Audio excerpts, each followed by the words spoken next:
अच्छा बेटा, अभी की बिस्मिल्लाहिर्रहमानिर्रहीम। अभी की क्लास में बच्चे मुझसे कुछ तकाजा कर रहे थे कि सर एडजस्टिंग एंट्रीज के बारे में ज़रा बताया दें। तो बेटा अभी हम शुरू करेंगे एडजस्टिंग एंट्रीज को। ठीक है। अच्छा बेटा, पहले तो चंद बातें मैं आपको बता दूं। एडजस्टिंग एंट्रीज टी क्या है, तो मैं इसके बारे में लिख रहा हूँ।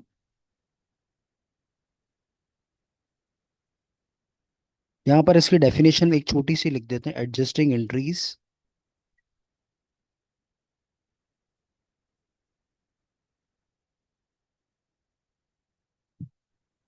Are journal entry made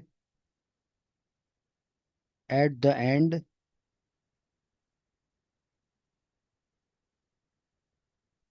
accounting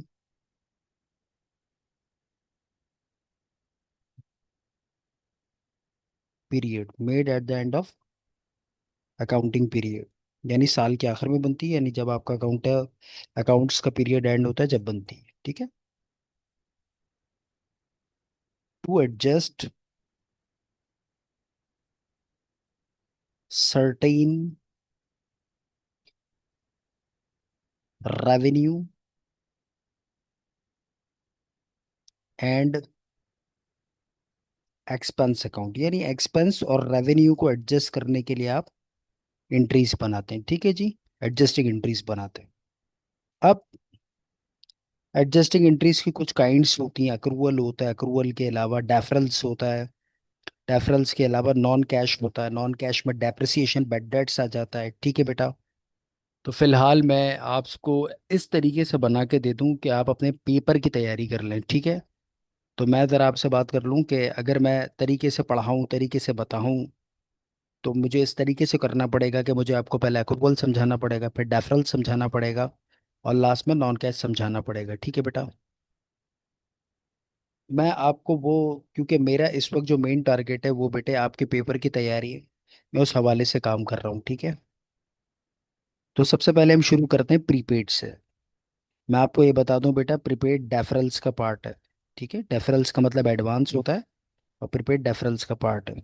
अच्छा, वैसे तो सबको पता है कि जी प्रीपेड का मतलब क्या होता है। प्रीपेड का मतलब होता है पेड इन एडवांस, आसान लफ्जों में पेड इन एडवांस, यानी कोई भी अमाउंट एडवांस में पे करने को हम प्रीपेड कहते हैं। ठीक है बेटा। अब मैं यहाँ पर एक ट्रांजेक्शन लिखता हूँ। और प्रीपेड होता क्या है नेचर वाइज, तो नेचर वाइज करंट एसेट होता है, ये भी आपको मैं बता दूं। अच्छा, आपको एक इम्पॉर्टेंट चीज बता दूं मैं, जो आगे लेक्चर में बड़ी इंपॉर्टेंट रहेगी, काम आएगी आपके। जब प्रीपेड कम होता है ना, तो वो क्या बन जाता है, जो तो वो आपका एक्सपेंस बन जाता है। तो यहाँ पर लिख देते हैं decrease, sorry, decrease in prepaid indicate expense. ठीक है बेटा, ये बड़ी इंपॉर्टेंट बात है, लेक्चर में सबसे ज्यादा इंपॉर्टेंट बात ही है। Decrease in prepaid indicate expense, यानी जब प्रीपेड कम होता है तो एक्सपेंस बन जाता है। इस बात को हम, इंपॉर्टेंट बात है इसलिए हम इसको जरा हाईलाइट कर देते हैं ताकि स्टूडेंट्स इस पर फोकस करें। Decrease in prepaid increase in, sorry, decrease in prepaid indicate expense, यानी जब प्रीपेड कम होगा तो एक्सपेंस बन जाएगा। सर इसकी कोई एग्जांपल भी दे दें। बेटा देखो, आसान आसान सी मिसालें। आप किसी कोचिंग में पढ़ने गए तो आपने वहां पर एडवांस में फीस जमा करवाई। जो आपने एडवांस पे करा, देखो मेरी बात पर गौर करना, जो एडवांस पे करा वो आज आपके लिए क्या है बेटे। सर आप पढ़ा रहे हैं, आज हमारे लिए प्रीपेड है। लेकिन जैसे ही आप पूरा महीना पढ़ लेंगे तो प्रीपेड से क्या बन जाएगा, वो एक्सपेंस बन जाएगा। ठीक है जी। कुछ समझ आया। चले एक और एग्जांपल देता हूँ। आपके पास तमाम आजकल प्रीपेड सिम का दौर ज़्यादा है, यानी बच्चों के पास और ज़्यादातर लोगों के पास प्रीपेड सिम्स हैं। ठीक है बेटा। सर उसमें क्या होता है बेटा, उसमें ये होता है, आप अपने मोबाइल के अंदर जब इजी लोड करवाते हैं तो आप शॉपकीपर को पहले पैसा पे कर दें। जी सर बिल्कुल ऐसे ही है। तो जो पहले आप पे कर रहे हैं तो आप उसको पेड इन एडवांस कहेंगे, और एडवांस पे करने को आप प्रीपेड कहते हैं। पूरे लेक्चर में ये पढ़ाऊंगा, ठीक है। तो जो आपने एडवांस दिया तो आज आपके लिए प्रीपेड है, आज आपका प्रीपेड बढ़ गया, ठीक है बेटा। लेकिन जब आपके मोबाइल में बैलेंस आप इस्तेमाल कर लेंगे तो प्रीपेड से और वो क्या बन जाएगा, एक्सपेंस बन जाएगा। ये दूसरी एग्जाम्पल थी। अब मैं यहाँ पर चंद बातें लिखता हूँ, देखो इस बात को समझना। एडवांस दिया तो प्रीपेड, लेकिन जैसे ही उसको हमने यूज कर लिया, उस चीज को हमने इस्तेमाल कर लिया, तो वो क्या बन जाएगा, एक्सपेंस बन जाएगा। जैसे एग्जाम्पल के तौर पे मैं यहाँ पर लिखता हूँ बेटा, जनवरी की 3 तारीख, एक छोटी सी ट्रांजैक्शन आपको समझाने के लिए, paid rent in advance for a year. बेटा फॉर अ ईयर भी लिख सकता हूँ, और आसान करने जाऊँ तो फॉर 1 ईयर भी लिख सकता हूँ। और यहाँ पर लिख देता हूँ ₹60,000। अगर मैं कहूँ बेटा इसकी जर्नल एंट्री बना के दिखाओ, तो बच्चे कहेंगे सर बहुत ही आसान है, ये तो हमें आता है। अगर हमने एडवांस में दिया, तो अभी आप बता रहे थे एडवांस पे करने को प्रीपेड कहते हैं, और जब हम एडवांस देंगे तो हमारा प्रीपेड बढ़ेगा। और प्रीपेड नेचर वाइज एसिड है, एसिड जब बढ़ता है तो उसको हम डेबिट साइड पे रिकॉर्ड करते हैं, लेकिन एसिड का नाम आएगा प्रीपेड रेंट। तो यहाँ पर एंट्री बन गया प्रीपेड रेंट डेबिट। और बेटे यहाँ पर अमाउंट आ गया 60,000। उम्मीद रखता हूँ यहाँ तक बात समझ आई होगी। और पे करते हुए बच्चों हमारे पास से कैश जा रहा है, कैश क्रेडिट 60,000। उम्मीद रखता हूँ कि यहाँ तक आपको आता है। तो मैंने तो जस्ट आपका रिवीजन करवाया है, ठीक है। चलिए अब आगे बढ़ते हैं। सर आगे क्या होगा बेटा, आगे ही होगा। अब मैं आपसे क्वेश्चन पूछता हूँ, दिसंबर की 31 तारीख, 1 साल का पे करा था ना हमने एडवांस पे रेंट। दिसंबर की 31 तारीख को 1 साल हो गया पूरा, अब क्या होगा। देखें, मैंने आपको जिस तरह पढ़ाते हुए बताया कि अगर आज मैं एडवांस ट्यूशन की फीस दे रहा हूं तो मेरे लिए प्रीपेड है, ठीक है, पे करा अगर मैंने। लेकिन जब पूरा महीना जाके वहां पढ़ लूंगा तो वो मेरे लिए पैसा क्या बन जाएगा बेटा, एक्सपेंस बन जाएगा, ठीक है, क्योंकि मैंने उस चीज को इस्तेमाल कर लिया। ऐसे ही जब मैंने एडवांस रेंट भरा तो मेरे लिए प्रीपेड हुआ, मैंने प्रीपेड को डेबिट कर दिया। जैसे ही 1 साल पूरा हो जाएगा तो ये मेरे लिए क्या बन जाएगा, ये मेरे लिए एक्सपेंस बन जाएगा, ठीक है। देखिए ये समझना मरहला बड़ा इंपॉर्टेंट है।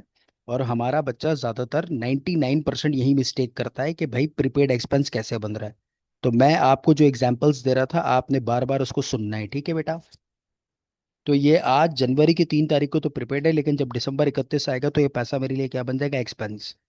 एक्सपेंस बनने का मतलब बेटे आपका एक्सपेंस बढ़ा, एक्सपेंस बढ़ता है उसको आप डेबिट साइड पे रिकॉर्ड करते हैं, रेंट एक्सपेंस डेबिट 60,000। अच्छा, अब कुछ स्टूडेंट सोच रहे होंगे कैश, अगर समझदारी से समझोगे तो फौरन समझ आएगा कि जब हमने एडवांस दिया तो प्रीपेड बढ़ रहा था, साल के आखिर में वो एक्सपेंस बन गया, तो प्रीपेड खत्म भी तो हुआ होगा ना। प्रीपेड नेचर वाइज क्या है, एसिड है।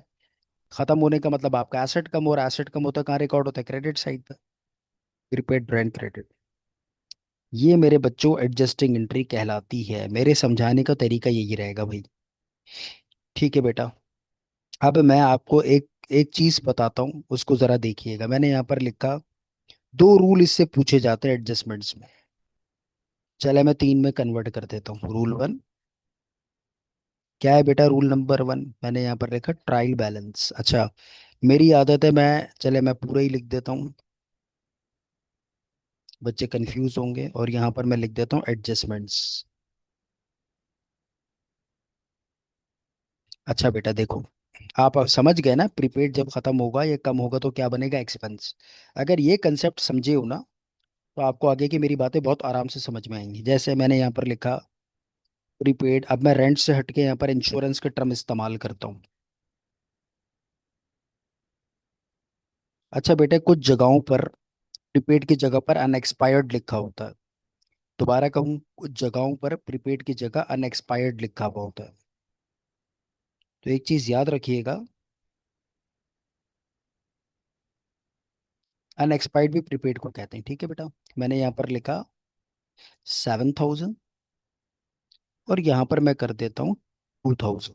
इसका मतलब क्या हुआ, इसका मतलब ये हुआ कि साल के शुरू में आपका प्रीपेड था 7,000 रुपये, और साल के आखिर में प्रीपेड में कितना रह गया, 2,000।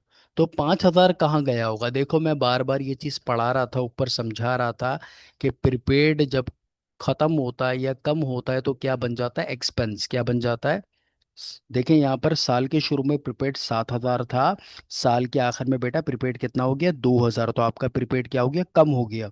अभी मैं क्या पढ़ा रहा हूँ, प्रीपेड कम होता है तो क्या बनता है, एक्सपेंस। ठीक है, मेरी बात समझे। साल के शुरू में प्रीपेड था 7,000, साल के आखिर में प्रीपेड कितना हो गया, 2,000। तो अभी मैं ऊपर क्या पढ़ा रहा था, प्रीपेड जब खत्म होता है तो क्या होता है, क्या बनता है, एक्सपेंस बनता है। जिस तरह मैंने आपको मोबाइल मोबाइल फोन का एग्जांपल दिया, आप अपने मोबाइल फोन में इजी लोड करवाते हैं, जब तक वो इजी लोड की शक्ल में बैलेंस है आपके अकाउंट में, प्रीपेड है। ठीक है, जैसे ही वो बैलेंस जीरो हो जाएगा, यानी अब आप उसको इस्तेमाल कर लेंगे, प्रीपेड से क्या बन जाएगा, एक्सपेंस बन जाएगा। समझे बेटे। इसी तरीके साल के शुरू में प्रीपेड था 7,000, साल के आखिर में प्रीपेड कितना रह गया, 2,000। तो आपका 5,000 क्या बन गया, अब आप समझ गए होंगे, 5,000 आपका एक्सपेंस बन गया। और मैंने अभी आपको बताया एक्सपेंस बनने का मतलब आपका एक्सपेंस बढ़ रहा है, तो आप यहाँ पर एंट्री बनाएंगे, इंश्योरेंस एक्सपेंस डेबिट। और बेटा देखो प्रीपेड कम हो रहा है, आप तमाम स्टूडेंट जानते हैं सर कैसे कम हो रहा है, जरा एक दफा दोबारा बताएं। साल के शुरू में प्रीपेड 7,000 था, साल के आखिर में 2,000 हो गए, 7 से 2 हो रहा है, इसका मतलब प्रीपेड कम हो रहा है। Prepaid nature wise asset, asset कम होता है उसको आप क्रेडिट साइड पर रिकॉर्ड करते हैं। यहाँ पर आ गया प्रीपेड इंश्योरेंस क्रेडिट।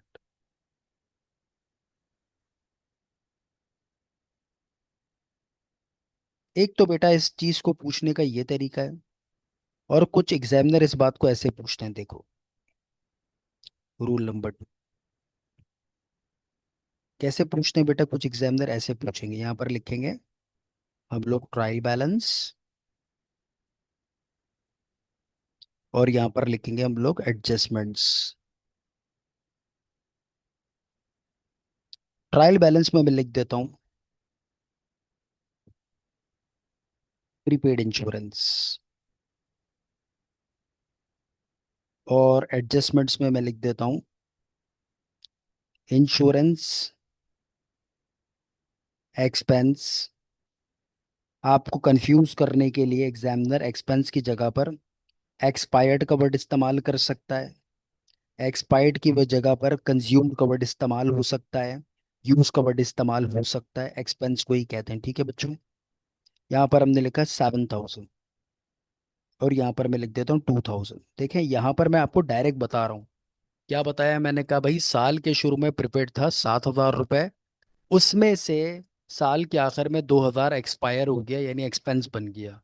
तो एक चीज मैं आपको बता दूं, देखो कभी भी ऐसा कोई केस नजर आ जाए, अच्छा आपके 10 ईयर में ज्यादातर ये केस है, फर्स्ट ईयर कॉमर्स अकाउंटिंग, ज्यादातर आपके 10 ईयर में ये केस है, आप पढ़ लीजिएगा, मैं भी कोड भी करता हूँ। ठीक है, तो क्या एंट्री बनेगी बेटा, एंट्री बनेगी, देखें फिर बता दूं, अभी आप खुद दिमाग से सोचें जरा। साल के शुरू में प्रीपेड 7,000 था, कह रहे उसमें से साल के आखिर में 2,000 एक्सपायर्ड हो गया, इन एक्सपेंस बन गया। तो 7 में से 2 एक्सपायर बन गया, तो इसका मतलब एक्सपेंस को रिकॉर्ड करना है, किसको रिकॉर्ड करना है, एक्सपेंस को। तो आप यहाँ पर एंट्री बनाएंगे इंश्योरेंस एक्सपेंस डेबिट,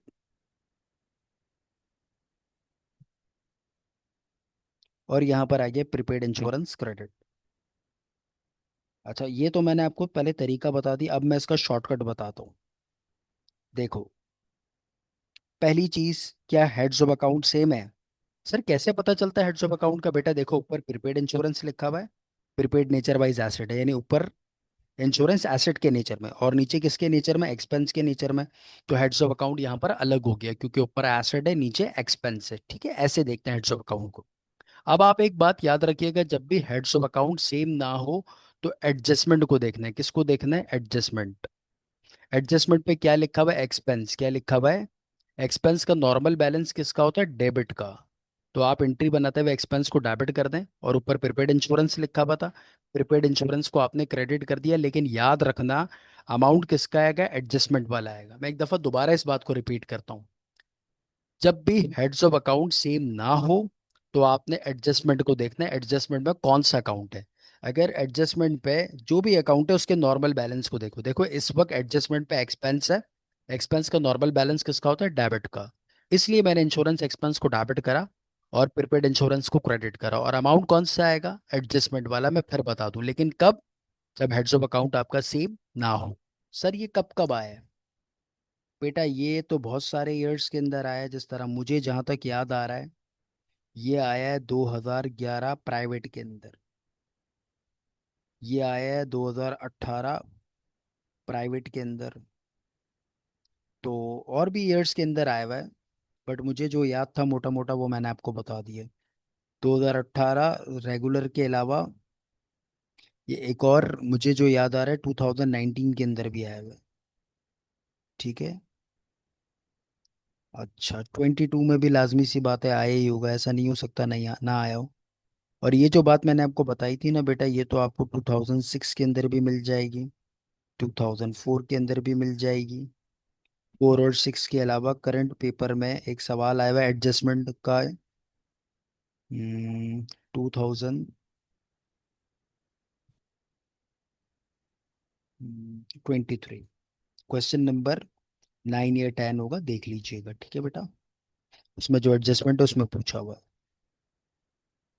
तो ये चीज़ बेटा मैंने आपको गाइड करी प्रीपेड के हवाले से, ये दो चीज़ें। एक और चीज़ बता दूं, इसके बाद प्रीपेड हमारा कंप्लीट हो जाएगा। यहाँ पर लिखते हैं बेटा हम रूल नंबर 3। और रूल नंबर 3 पे लिखते हैं ट्रायल बैलेंस एडजस्टमेंट्स। बेटा ट्रायल बैलेंस में मैं डाल देता हूँ यहाँ पर इंश्योरेंस एक्सपेंस। ठीक है बेटा। और यहाँ पर मैं लिख देता हूँ प्रीपेड इंश्योरेंस। तो पहले तो मुझे ये बताइए कि भाई हेड्स ऑफ अकाउंट सेम है? देखें, ये चीज़ आपने पकड़नी है, ये चीज़ आपने सीखनी है।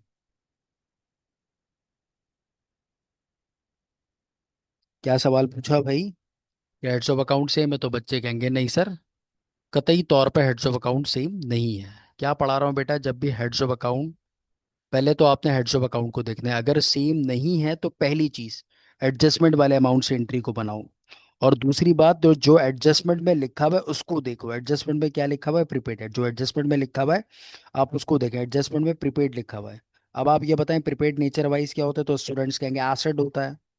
एसेट का नॉर्मल बैलेंस किसका होता है, तो एसेट का नॉर्मल बैलेंस डेबिट का होता है। सर ऊपर तो आपने कहा था एक्सपेंस का भी डेबिट होता है। हाँ बेटा, एसेट और एक्सपेंस दोनों का डेबिट होता है। बट याद रखना आपने एडजस्टमेंट में देखना एडजस्टमेंट में क्या लिखा हुआ है। यहाँ पर एडजस्टमेंट में एक्सपेंस था तो एक्सपेंस पे बात हो रही थी। यहाँ पर एडजस्टमेंट में प्रीपेड है तो प्रीपेड पे बात हो रही है। प्रीपेड एसेट है, एसेट का नॉर्मल बैलेंस डेबिट का होता है, तो आप एंट्री बना देंगे प्रीपेड इंश्योरेंस डेबिट।